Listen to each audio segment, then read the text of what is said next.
My name is Jack, and this is how I lost Emily. We met in college and quickly fell in love, moving in together after just 6 months. Our new apartment had an old, vintage charm that Emily adored. I found it a bit eerie, but love made me overlook my unease. It began with Emily waking up in the middle of the night, staring blankly at the wall. She'd always say it was just a bad dream. Then she started sleepwalking, whispering in a strange language. When I'd wake her, she never remembered a thing. I began to worry. But Emily brushed it off, saying she was just stressed from work. One morning, I found deep scratches on our bedroom walls, as if made by fingernails. Emily swore she had no idea how they got there, but I could see the fear in her eyes. Her once bright skin turned pale, dark circles forming under her eyes. Her behavior grew more erratic. She'd vanish for hours and return with no memory of where she'd been. One evening, I found her in front of an old mirror we picked up at a flea market. Her reflection was twisted, eyes burning with malevolence, chanting in that unknown language. The sight sent chills down my spine. "Emily!"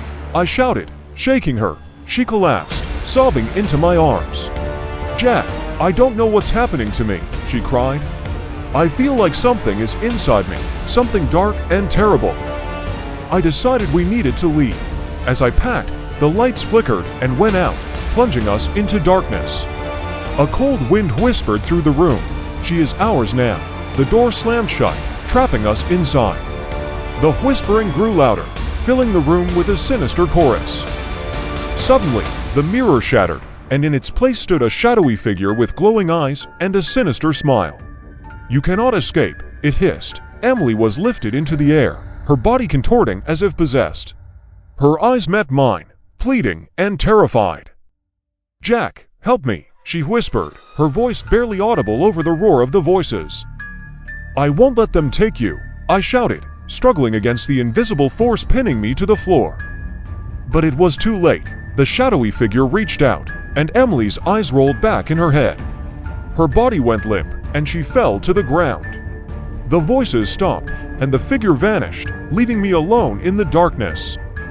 I crawled to Emily's side, my heart breaking as I cradled her lifeless body. She was gone, taken by something I couldn't understand or fight. The authorities never found an explanation for her death. They ruled it a tragic accident, another casualty of an old, crumbling building.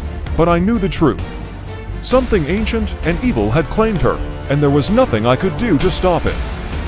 Now, every night, I see her in my dreams, standing in front of that cursed mirror, whispering in that strange, haunting language. And every night, I wake up, feeling the cold dread that never truly leaves me. Emily is gone, but the darkness remains, lurking in the shadows, waiting for its next victim.